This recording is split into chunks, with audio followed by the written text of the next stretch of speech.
Mau selalu bersyukur kepadamu Tuhan. Anugerah-Mu melimpah atas kami.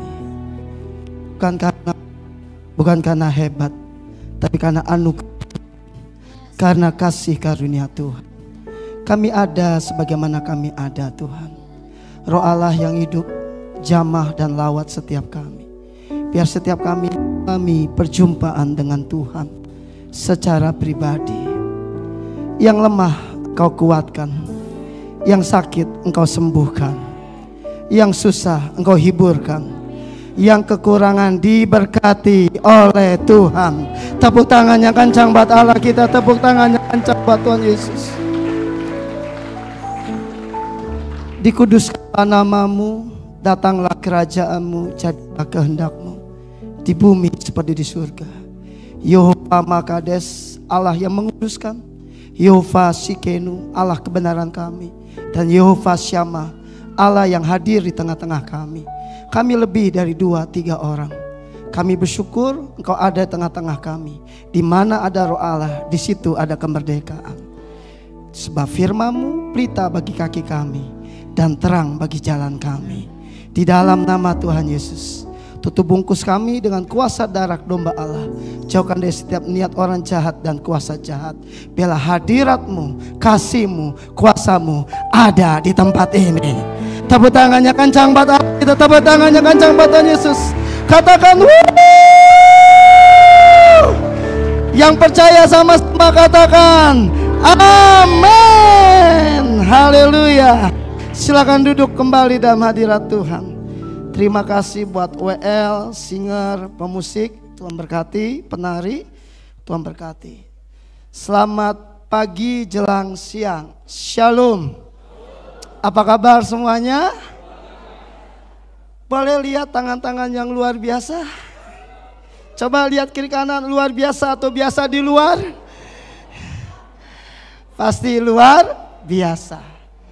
Jujur Bapak Ibu, udah lama nggak naik panggung ini, mimbar ini. Yang ada grogi Pak Gembala. Tapi saya coba update dengan terbaik apa yang saya dapatkan. Boleh tampilkan PowerPoint-nya, Abram? Saya sempat konfirmasi dengan Pak Gembala. Ternyata khotbah Pak Gembala tentang proses, tentang ulat. Tadi pagi, ternyata Om Boy, ulat hijaunya ada 3 Om Boy. Tadi pagi ada ulat hijau dan ulat merah. Bagus sekali Pak Gembala menyampaikan tentang ulat.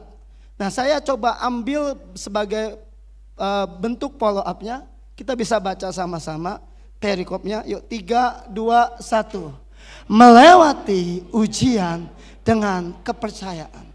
2 minggu lalu saya dipercayakan di Rayon 18 untuk menyampaikan ini. Lalu Pak Yunus Tan, adiknya Pak Andi Markus bilang, Bob, coba khotbahin Yakobus 1 ayat 12. Saya berpikir enggak ada sesuatu yang spesial.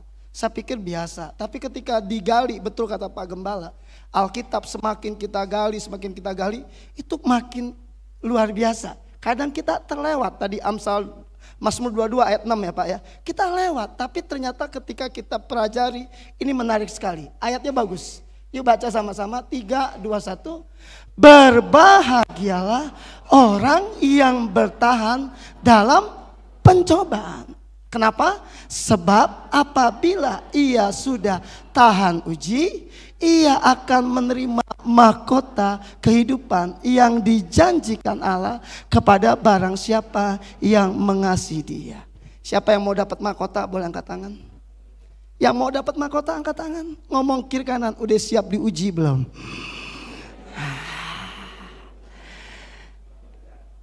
Kadang orang cuma pengen mahkota tapi lupa ayat ini berkata orang yang dapat mahkota adalah orang yang tahan uji.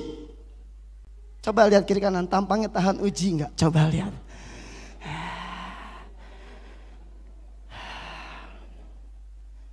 Coba lihat tahan uji enggak? Saya di tempat lain saya ngomong kemarin, saya ada di Cikampek, saya bilang kadang-kadang kita suka baper, suka sensi, suka nyalain Tuhan. lagi diproses, diuji, udahlah nggak usah gereja-gerejaan, udahlah nggak usah kul-kulan. Kadang-kadang kita baper, kita sensi, Tuhannya nggak salah, gerejanya nggak salah, ributnya sama sesama, tapi yang salah, yang disalahin itu Tuhan. Maka Tuhan pernah ngomong, jangan kamu menjadi kecewa lalu menolak aku. Berapa banyak kita baper, sensi, Tuhan nggak salah, tapi kita nyalain orang lain, nyalain Tuhan. Lihat ya. Ada kalimat bagus di atas, masih di pertama ini dikatakan, berbahagialah orang yang bertahan dalam pencobaan. Koma, tahan di situ. Coba lihat kiri kanan, tampangnya tahan gak dengan pencobaan? Coba. Coba bilang kiri kanan, mau berbahagia? Bilang, tahan pencobaan. Wah, ini Pak Gembala bagus banget. Dari larva, ulat, kepompong, sampai kupu-kupu. Itu dibahas Pak Gembala. Jadi kalau mau lengkap, nanti ibadah pertama ada videonya. Bapak Ibu nonton khotbahnya Pak Gembala. Itu lengkap tentang ulat. Saya bilang, wah ini keren.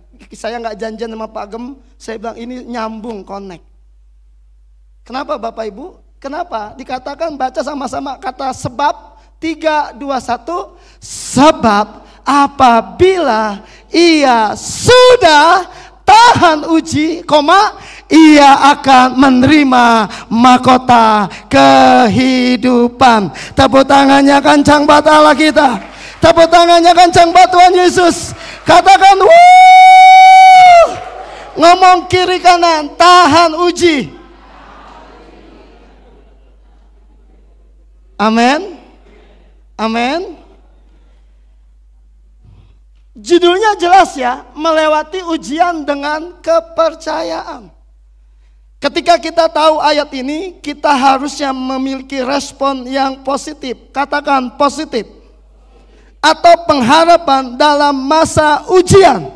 Katakan pengharapan dalam masa ujian. Jadi ayat ini sebenarnya menyadarkan kita bahwa ketika ada cobaan, ketika ada ujian, di balik itu ada mahkota. Sekali lagi saya ulangin, ketika ada ujian, cobaan, itu ada mahkota. Mungkin Pak Gembala ingat bicara tentang cross, crown, glory. Temanya SPGI. Tadi Pak Gembala juga ngomong tadi pagi, nggak mungkin ada kemuliaan kalau tidak ada penderitaan. Saya ngerti banget, deal, setuju. Tadi Pak Gembala khotbah saya senang, saya nikmatin. Oh iya ini benar.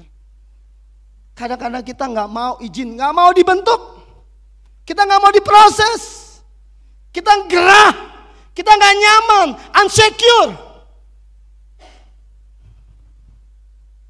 Aduh, gak enak diproses. Tapi waktu saya khotbahin ini di kantor, PD kantor kemarin Jumat, coba klik sekali. Saya coba ambil, Bram bantu Bram, klik sekali Bram. Ayatnya, saya coba cari ayat yang kita baca dulu sama-sama. Klik gak apa-apa, gak apa-apa ayat. Lagi Bram, klik Bram. Yuk baca sama-sama, 3, 2, 1. Kembali kepada ayat di atas, kita melihat perikop yang ada di pasal ini adalah pengujian dan pencobaan. Maaf, Bapak Ibu, Yakobus tulis perikop ini adalah pengujian dan pencobaan. Dari ayat 1, dia sudah ngomong. Sampai di bawah, dia kasih ini tentang pengujian, pencobaan. Kalau Bapak Ibu lihat di Alkitab Anda, ini ujian dan pencobaan. Di bawahnya baca sama-sama 3, 2, 1. Dari ayat di atas kita diingatkan bahwa kita akan mengalami apa? Upah dan kemuliaan dari Tuhan di tengah proses yang ada. Yang setuju katakan amin. Ngomong kiri kanan, bertahan dalam ujian. Bilang bertahan dalam cobaan. Katakan amin. Klik Bram. Sekatu lagi. Nah, saya coba mendekati ayat, arti dari ayat ini apa? Saya coba ambil 3 terjemahan. Itu dari Alkitab yang terbuka ayatnya. Lalu FAYH firman Allah yang hidup. Lalu VMD versi mudah dibaca. Yuk kita baca sama-sama 3 terjemahan. Supaya kita tahu mau dibawa kemana ayat ini. Yuk kita baca sama-sama. 3, 2, 1. Diberkatilah orang yang tabah dalam pencobaan. Karena setelah dia terbukti tahan uji, dia akan menerima mahkota kehidupan yang dijanjikan kepada mereka yang mengasihi dia. Bagi seorang pengkhotbah, bagi seorang teolog, dia ada kata kunci di situ. Adalah kata tabah. Coba lihat kiri kanan, tampangnya tabah atau enggak? Coba lihat kiri kanan.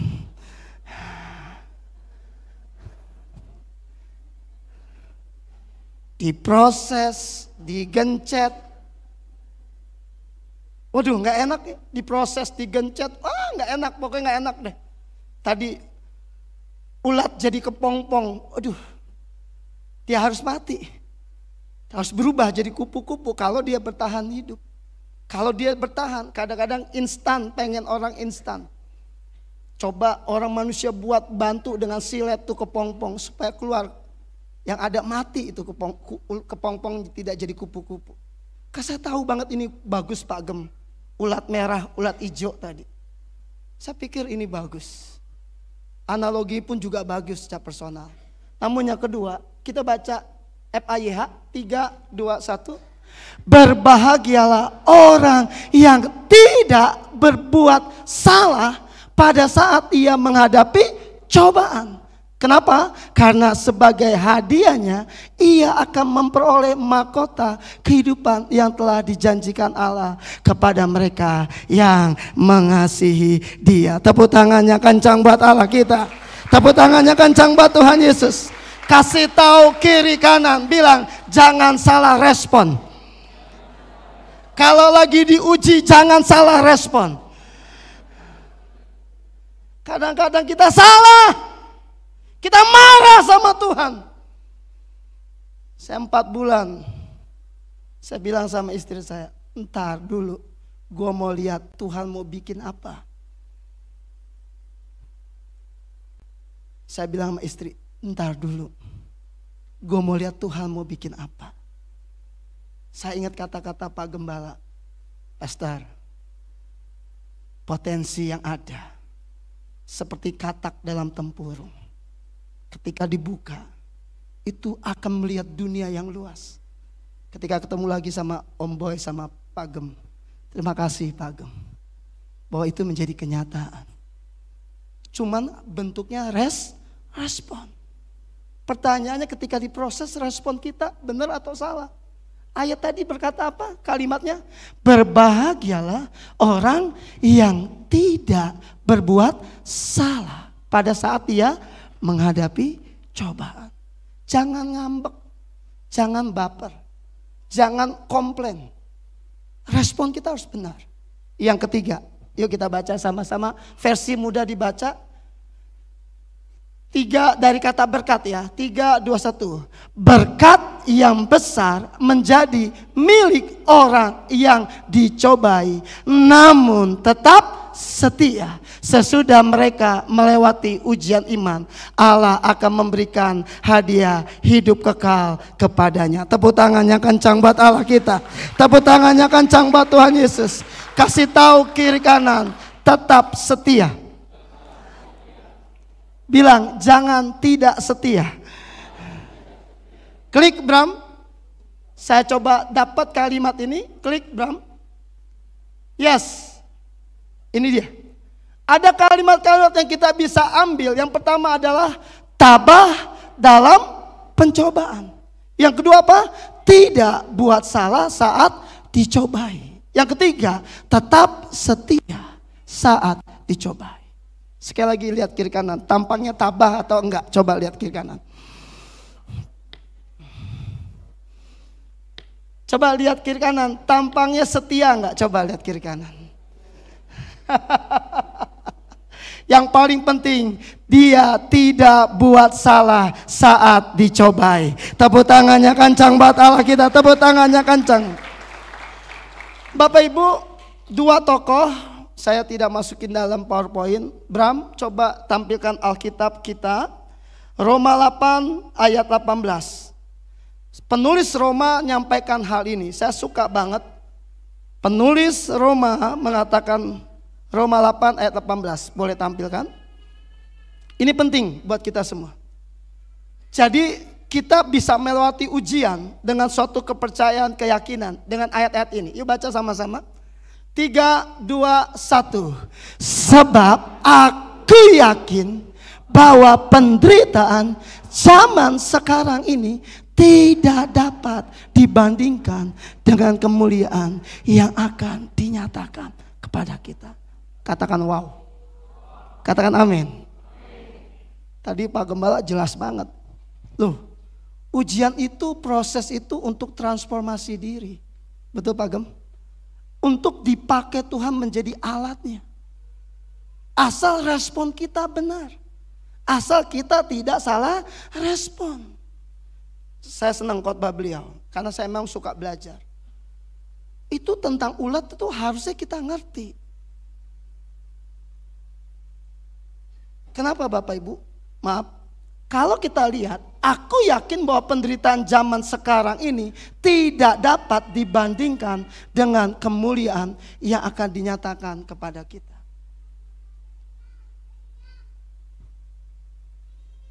Bapak Ibu, kemarin ada prophetic gathering Bekasi.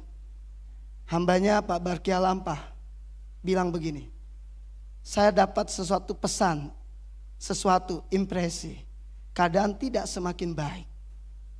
Saya jawab, betul. Tapi berapa banyak kita yang bertahan dalam ujian itu? Betul? Bertahan dalam proses itu. Tidak, keadaan tidak semakin baik. Tadi waktu saya broadcast, Bang Doni bilang, wah itu sama ayatnya. Sama Bang ya? Ternyata ayat ini sama. Bapak Ibu tahu? Ayat yang kedua, coba buka Roma 8 ayat 28. Tetap ayatnya tampilkan, Bram. Roma 8, 28. Masih satu pasal yang sama, pengkhotbah dari penulis dari kitab Roma itu mengambil dua sisi, yaitu tentang penderitaan dan Roma 8 ayat 28. Yuk kita lihat. Masih di pasal sama, pasal 8. Kita bisa tahu maksud dari penulisnya. Kita bisa baca sama-sama. 3, 2, 1. Kita tahu sekarang bahwa Allah turut bekerja dalam segala sesuatu untuk mendatangkan kebaikan bagi mereka yang mengasihi Dia, yaitu bagi mereka yang terpanggil sesuai dengan rencana Allah. Tepuk tangannya kencang buat Allah kita. Tepuk tangannya kencang buat Tuhan Yesus. Katakan wuh. Saya senang banget Bapak Ibu. Betul. Wah saya bilang, wah ini kalau orang dipanggil sesuai rencana Tuhan, dia diproses, itu mendatangkan kebaikan. Asal kita mengasihi Tuhan. Siapa yang mau ngasihi Tuhan boleh angkat tangan. Siapa yang percaya kita dipanggil Tuhan boleh angkat tangan. Ngomong kiri kanan, bertahan. Tabah, setia. Tepuk tangannya kencang buat Allah kita. Tepuk tangannya kencang buat Tuhan Yesus. Bapak Ibu, ada tokoh pertama yang diproses Tuhan di Alkitab, yaitu seorang anak muda namanya Yusuf. Alkitab mengatakan Yusuf memakai jubah yang maha indah. Kakak-kakaknya jealous, cemburu. Ini kesalahan Yakub, karena Yakub memperlakukan Yusuf dengan jubah maha indah. Kita nggak pernah bahas ini, tapi Alkitab mengatakan Yusuf dibenci oleh kakak-kakaknya. Saya mau tanya, enak gak dibenci orang? Saya tanya, enak gak dibenci orang? Yusuf itu gak salah, tapi Tuhan izinkan proses terjadi dalam hidup dia. Dia bukan salahnya dia. Dia gak minta jubah yang maha indah. Papahnya kasih jubah maha indah. Itu buat jealous, cemburu kakak-kakaknya. Yusuf gak salah Bang Don, karena dia gak minta Bang, tapi dikasih jubah maha indah. Itu alasan dasar kakak-kakaknya benci. Ada orang benci sama Anda karena ada sesuatu yang Anda punya yang dia tidak punyai. Maka ada kalimat, iri bilang bos. Paham? Kalau orang iri karena dia nggak punya. Yang kedua adalah dikatakan, Alkitab berkata, Yusuf ingin dibunuh oleh kakaknya. Mereka sudah mufakat loh. Tapi ini kan jarang kita bahas. Masa kakak kandung mau bunuh adik sendiri? Gimana ceritanya? Pak Agus ya, enak mau dibunuh kakak, enak Pak? Mau Pak? Enggak kan? Ujiannya enggak enak. Pak Poltak udah dibenci. Gue benci Pak Poltak, gue bunuh besok Pak Poltak. Gak enak Pak. Lalu yang kedua udah dibenci, mau dibunuh. Yang ketiga dibuang ke sumur. Saya bilang sama jemaat, untung sumurnya kering. Kalau ada sumurnya ada airnya, mati-mati juga. Untung kering. Kan gak pernah dibahas nih sumur yang kering. Untung sumurnya kering. Yang keempat dikatakan, maaf ya, saking pengen diselamatin oleh Yehuda, Yusuf itu dijual jadi budak. Tetap Pak Agus mau dijual jadi budak Pak Agus? Gak enak Bapak Ibu. Yusuf ini gak mau proses ini, maaf Bapak Ibu. Yusuf itu gak inginkan proses ini, tapi dia harus jalankan. Kalimat ini bagus. Yusuf tidak pernah menginginkan proses ini, tapi dia harus jalankan. Mungkin Bapak Ibu gak mau diproses. Pak Jim, kita maunya enak-enak aja Pak Jim, kayak jalan tol Pak Jim. Tapi faktanya kita harus diproses. Maka tadi ada kata tabah, ada jangan salah respon, betul? Ada kata setia, jangan salah respon. Yang terakhir, dia dijual jadi budak, dituduh memperkosa. Itu tuannya nggak mau tahu Potifar. Istrinya bilang dia salah, langsung dimasukin penjara. Dia nggak ada pembela, dia nggak ada pengacara. Yusuf waktu itu nggak ada pengacara waktu itu Yusuf. Dia nggak bisa bela dirinya. Saya ingat banget kata-kata Pak Gembala. Masih Bob nggak perlu yang namanya apa Pak Gem? Pembelaan diri. Apa Kalina? Iya, nggak perlu kita klarifikasi, pembelaan diri. Kadang-kadang perlu juga kata Pak Gem, ternyata memang seperti itu. Tapi penutup, dia masuk penjara. Saya mau tanya Bapak Ibu, orang udah masuk penjara, gimana Pak Deli? Masa depannya gelap. Apakah Yusuf mau Pak? Tapi Alkitab mencatat, Yusuf ngomong begini. Coba buka Kejadian 50 ayat 20. Harus punya respon yang benar ya. Ini bagus. Kejadian 50 ayat 20. Ini kelebihan Yusuf.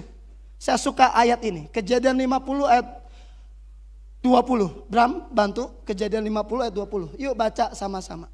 Yuk baca sama-sama. 3, 2, 1.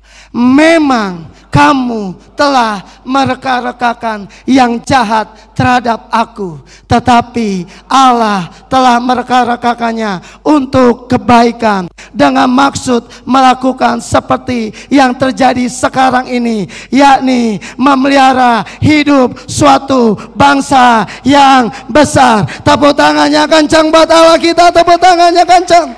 Katakan wuh. Ngomong kiri kanan, punya respon yang benar. Bilang kiri kanan, punya hati yang benar. Harusnya Yusuf berkata gini, kamu jahat, kamu jual saya, kamu buang saya, kamu begini-begini, masuk penjara. Yusuf tidak lakukan itu. Saya waktu baca ini, saya salut. Pantas dia jadi Perdana Menteri. Pantas dia menjadi orang nomor 2 di Mesir. Karena respon hatinya yang tidak salah. Katakan amin. Ternyata tidak salah terjemahan tadi. Berbahagialah orang yang bertahan dalam pencobaan, yang tidak berbuat salah. Karena waktu dia tahan uji, dia terima mahkota kehidupan. Bukankah Yusuf diangkat Tuhan? Bukankah Yusuf dipromosikan Tuhan? Bisa tepuk tangan yang kencang buat Allah kita. Tepuk tangan yang kencang buat Tuhan Yesus. Tokoh yang kedua, dengan cepat. Ayub. Siapa yang gak kenal Ayub? Ayub itu tokoh yang selalu mempersembahkan mezbah bakaran pada waktu pagi dan malam sore hari. Bapak Ibu lihat, Ayub itu dikatakan orang yang benar dan saleh. Bantu saya ya Bang. Dalam satu hari seluruh kekayaan Bang Doni dijarah orang Bang. Dalam satu hari Bang. Gimana Bang rasanya Bang? Eko Patrio, Uya Kuya ngalamin itu. Satu hari dijarah orang, habis ludes. Sahroni ngalamin itu. Rasanya dijarah orang kayak apa? Nah seperti itu. Ayub dijarah, hartanya habis Bapak Ibu. Tapi yang kedua, tidak hanya hartanya, ke-10 anaknya lagi berkumpul, lagi berpesta pora. Dalam sekejap angin puting beliung menghancurkan rumah itu, lalu membuat mereka mati secara bersamaan. Saya mau tanya, coba lihat, ada Bapak Ibu yang punya anak 3 atau 4 atau 5, boleh angkat tangan. Pak Agus, berapa anaknya Pak Agus? 3. Kalau mati 1 gimana Pak? Nangis Pak, bener. Ayub 10 Pak.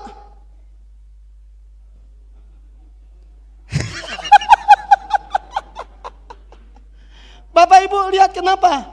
Maaf, ada banyak orang ngomong gini, saya hidup paling malang di dunia ini. Saya paling menderita. Saya bilang sama jemaat, udah sampai kayak Ayub belum? Hartamu belum habis. Anakmu belum mati semuanya. Jangan ngomong hidupmu lebih susah dari Ayub. Betul Pak Boldak? Come on, please. Saya ngomong di Cikampek tegas sama mereka jemaat Cikampek. Please, jangan ngomong saya paling menderita Pastor Ibob. Ayub lebih menderita. Betul? Hartanya habis. 10 anaknya mati. Tapi yang paling menyedihkan, dia harus kena penyakit bara busuk yang harus digaruk dengan beling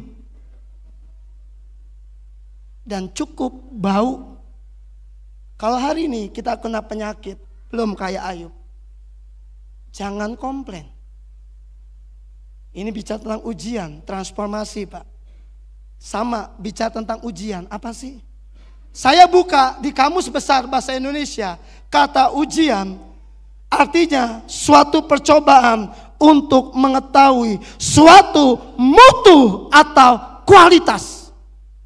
Ternyata benar Pak, kalau ada orang Kristen anak Tuhan diuji, cuma satu Pak, ternyata Tuhan mau kita kelihatan tampil kualitasnya. Kalau bahasanya Pak Gembala tadi apa? Transformasi diri. Pak Poltak, ternyata kalau diproses tujuannya untuk kelihatan kualitas kita. Coba aja Bang, orang kepepet, kejempet, dipojokin, baru kelihatan aslinya Bang. Kalau di gereja shalom, kalau di rumah sialan, siulan. Bapak Ibu izin, Bapak Ibu lihat ke depan. Izin Bapak Ibu. Khotbah Pak Gem itu sangat memberkati saya. Kita akan mengalami transformasi diri. Siapa yang mau diubahkan Tuhan boleh angkat tangan. Bilang kiri kanan, tahan uji. Tepuk tangannya kencang buat Allah kita. Tepuk tangannya kencang buat Tuhan Yesus. Tepuk tangannya kencang. Bapak Ibu, istrinya Ayub enggak kuat. Bapak Ibu, istrinya Ayub enggak kuat. Ibu-ibu hati-hati ya. Kalau suaminya diuji, jangan kayak istri Ayub ya. Istrinya Ayub ngomong apa, Pak? Istri Ayub ngomong apa? Kutukilah Allahmu dan matilah kau. Lalu Ayub ngomong apa? Kayak orang gila aja kamu ngomong. Lalu saya bilang sama jemaat di Cikampek, coba lihat kiri kanan, istrinya kayak orang gila bukan? Coba lihat kiri kanan.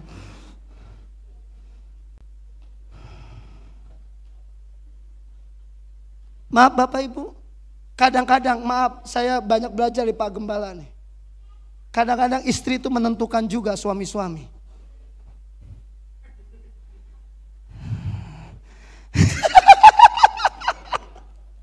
Ini omongan saya Pak Gembala, Om Boy, kita suka ngomong bertiga nih. Kadang-kadang istri menentukan juga suaminya. Untung Ayub kuat imannya. Istrinya ngomong kutuki Allahmu, matilah kau. Gawat gak Bang?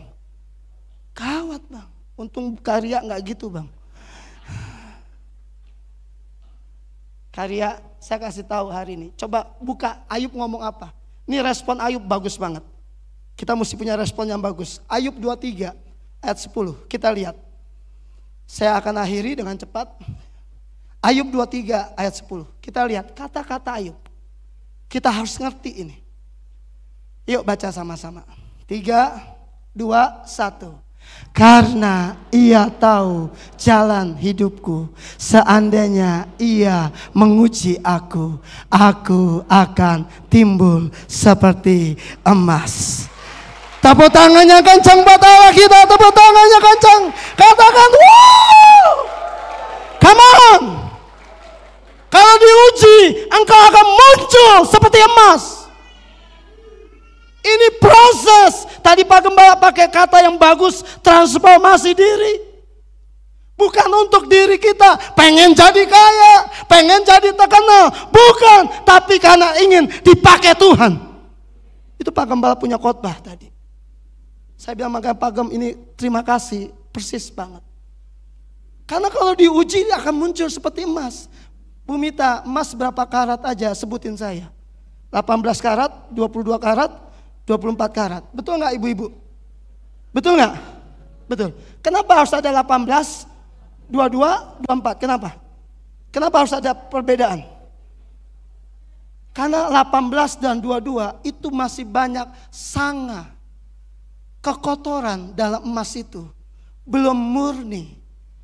Kalau udah 24 karat itu udah bagus banget. Betul? Anda tahu emas dilebur, dipanaskan, dibakar.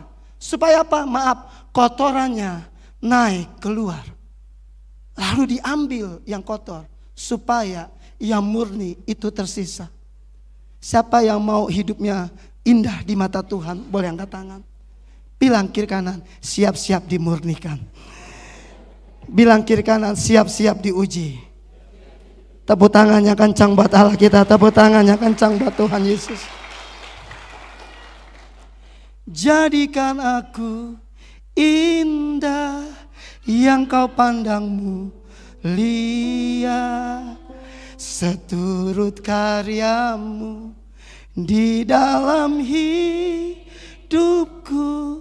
Ajarku berharap hanya kepadamu. Katakan taat dan setia kepadamu. Tuhan jadikan aku yang kau pandang seturut karyamu di dalam hidupku. Ajarku berharap hanya kepadamu, taat dan setia kepadamu. Tuhan, katakan jadikan aku indah yang kau pandang mulia, seturut karyamu di dalam hidupku. ajarku berharap hanya kepadamu, taat dan setia kepadamu Tuhan. Tepuk tangannya kencang buat Allah kita, tepuk tangannya kencang. Ada jemaat yang baru sedang dirintis. Dia pengusaha, dia sudah pernah datang ke sini. Dia sangat diberkati. Namun 2 bulan terakhir dia lagi tidak ada kerjaan. Dia datang ke saya, Pak Ibob, saya lagi gak ada kerjaan. Saya tahu ini karena gembala sebelumnya itu potong kompas. Gembala itu berkata, kamu bisa kaya, kamu karena aku yang doain. Kamu bisa punya rumah di Lipo Cikarang, kamu bisa punya mobil banyak, kamu bisa keluar negeri apapun karena saya. Istri saya kaget, shock lihat gembala kayak gitu. Dan dia sakit hati, gak kuat. Ini jemaat perintisan. Lalu saya bilang sama teman saya, partner saya, bro, ini kasihan, kita harus tanganin. Lalu apa yang terjadi Bapak Ibu? Seringkali suaminya kuat, istri gak kuat. Ayub terjadi dengan Ayub. Saya bilang sama dia, bro, istri bawa ke gereja, kita sama-sama layani. Kadang-kadang kita gak tahu Tuhan izinkan pembentukan itu untuk menjadikan kita indah di mata Tuhan. Lagu ini muncul, lagu ini lagu lama. Kadang-kadang kita berontak, kita marah. Saya semalam ngomong sama Pak Hermanto. Betul Pak Hermanto, saya bilang, Pak, saya salut, Bapak kuat ngadepin ujian itu, proses itu. Pak Gem tadi cerita, ada jemaat datang kepada Pak Gem, situasi kondisi yang tidak baik. Saya melihat Bapak Ibu, hari ini ternyata Pak Gembala 1 bulan ini kita lagi ngomong tentang ujian, tentang proses, tentang penderitaan. Betul Pak Gembala? Cuman 1 goalnya, Tuhan mau bentuk kita indah di mata Tuhan. Asal respon kita benar, respon kita baik. Bram, tampilkan PowerPoint-nya. Saya akan tutup dengan PowerPoint. Nanti kita lihat apa yang terjadi sama Yusuf dan Ayub. Yuk baca sama-sama sekali lagi. 3, 2, 1. Ada kalimat-kalimat yang kita bisa ambil. Yang pertama apa? Tabah dalam pencobaan. Kedua, tidak buat salah saat dicobai. Yang ketiga, tetap setia saat dicobai. Biar ini menjadi rema buat kita. Ada 3 hal ini jangan jadi lewat begitu saja. Next Bram. Yuk baca sama-sama. 3, 2, 1. 3 kalimat di atas kita dapat katakan bahwa ini berbicara bagaimana kegigihan seorang saat dicobai. Dan ia tidak mundur atau menyerah, namun tetap berjalan maju. Sampai pada akhirnya kita menerima mahkota kehidupan yang telah dijanjikan Allah bagi kita. Tepuk tangan yang kencang buat Allah kita. Tepuk tangan yang kencang buat Tuhan Yesus. Never stop, never give up. Saya suka kalimat itu. Jangan berhenti, jangan menyerah, jangan mundur. Apapun keadaanmu, jangan pernah mundur, jangan pernah nyerah. Tetap berdiri, tetap bertahan. Di bawah dibaca sama-sama dikatakan gini, 3, 2, 1. Ayat di atas berbicara tentang kegigihan bukan ketegaran. Dengan analogi dan penjelasan. Klik Bang. Saya mau tutup di sini. Next slide. Yuk baca sama-sama. Kalau tegar itu fokus pada sikap bertahan menghadapi penderitaan atau ujian. Dalam kurung lebih pasif, dia tidak runtuh. Itu tegar. Bahasa saya ngomong sama, karena Yunustan itu dosen. Saya ngomong sama dia, tegar sama gigi. Kalau tegar itu dia pasif, Dia tidak runtuh, dia bertahan. Lagunya berkata, ku kan berdiri di tengah badai. Dia bertahan. Namun yang kedua, harusnya ada di poin kita. Dikatakan apa? 3, 2, 1. Fokus pada usaha berjuang terus menerus untuk mencapai tujuan. Tepuk tangannya kencang buat Allah kita. Tepuk tangannya kencang buat Tuhan Yesus. Untuk transformasi diri, untuk berubah, disempurnakan. Bram, penutup, klik. Yuk baca sama-sama. Analoginya bagi kita semua. 3, 2, 1. Orang yang tegar tetap berdiri meski badai menghantam. Orang yang gigih tetap berjalan maju melawan badai sampai tujuan tercapai. Tepuk tangannya kencang buat Allah kita. WL Singer, jadikan aku indah. Terima kasih.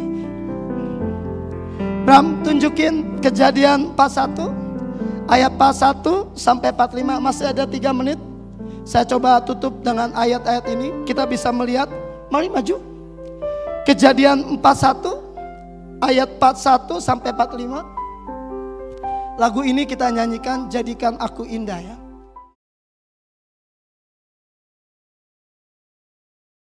Tampilkan Abram ayatnya. Kalau ada orang yang diproses, komplain, harusnya lihat kejadian Yusuf. Apa yang terjadi sama Yusuf? 3, 2, 1. Selanjutnya Firaun berkata kepada Yusuf, dengan ini aku melantik engkau menjadi kuasa atas seluruh tanah Mesir. Sesudah itu Firaun menanggalkan cincin menterainya dari jarinya dan mengenakannya pada jari Yusuf. Dipakaikannya lah kepada Yusuf pakaian daripada kain halus dan digantungkannya kalung emas pada lehernya. Ayat 43. Lalu Firaun menyuruh menaikkan Yusuf dalam keretanya yang kedua, dan berserulah orang di hadapan Yusuf, hormat. Demikianlah Yusuf dilantik oleh Firaun menjadi kuasa atas seluruh tanah Mesir. Ayat 44. Berkata Firaun kepada Yusuf, akulah Firaun, tetapi dengan tidak setaumu seorang pun tidak boleh bergerak di seluruh tanah Mesir. Ayat 45 ini yang paling indah. Lalu Firaun menamai Yusuf Zabnak Paneah, serta memberikan Asnat anak Potifera imam di On kepadanya menjadi istrinya. Demikianlah Yusuf muncul sebagai kuasa atas seluruh tanah Mesir. Tepuk tangannya kencang buat Allah kita. Papa otak, di balik proses ada kemuliaan Tuhan. Cross, crown, and glory. Terima kasih Pak Gembala. Khotbah tadi pagi betul. Kalau jangan pernah mimpi ngalamin kemuliaan kalau kita nggak mau diproses sama Tuhan. Jangan pernah mimpi. Ayub, Ram, Ayub 42 ayat 10. Kita bisa lihat orang-orang yang diproses Tuhan endingnya seperti apa. Yuk baca sama-sama. 3, 2, 1. Lalu Tuhan memulihkan keadaan Ayub setelah ia meminta doa untuk sahabat-sahabatnya, dan Tuhan memberikan kepada Ayub 2 kali lipat dari segala kepunyaannya dahulu. Ayat 11. Kemudian datanglah kepadanya semua saudaranya laki-laki dan perempuan dan semua kenalannya yang lama, dan makan bersama-sama dengan dia di rumahnya. Mereka menyatakan turut berduka cita dan menghibur dia oleh karena segala malapetaka yang telah ditimpakan Tuhan kepadanya. Dan mereka masing-masing memberi dia uang, 1 kesita dan sebuah cincin emas. Ayat 12 berkata, Tuhan memberkati Ayub dalam hidupnya yang selanjutnya lebih daripada dalam hidupnya yang dahulu. Ia mendapat 14.000 ekor kambing domba dan 6.000 unta, 1.000 pasang lembu dan 1.000 ekor keledai betina. Ayat 13. Ia juga mendapat 7 orang anak laki-laki dan 3 orang anak perempuan. Ayat 14. Dan anak perempuan yang pertama diberinya nama Yemima, yang kedua Kesya, dan yang ketiga Keren Hapuk. Yang ayat 15. Di seluruh negeri tidak terdapat perempuan yang secantik anak-anak Ayub, dan mereka diberi ayahnya milik pusaka di tengah-tengah saudaranya laki-laki. Tepuk tangannya kencang buat Allah kita. Tepuk tangannya kencang. Bapak Ibu tahu kenapa Ayub dipulihkan? Pak Deli tahu? Yang paling saya suka ada Ayub, dia mendoakan sahabat-sahabatnya. Jadilah orang yang punya hati seperti Yusuf. Jadilah punya hati seperti Ayub. Maka Tuhan pasti berkati kita semua. Tepuk tangannya kencang buat Allah kita. Tepuk tangan. Sama-sama katakan, jadikan. Come on. Jadikan aku indah, ya kau pandang mulia, seturut karyamu di dalam hidupku. Ajarku berharap hanya kepadamu, taat dan setia kepadamu. Katakan, jadikan aku indah, ya kau pandangmu. Mari kita bangkit berdiri sama-sama. Seturut karyamu di dalam hidupku. Ajarku berharap hanya kepadamu. Syata kaya.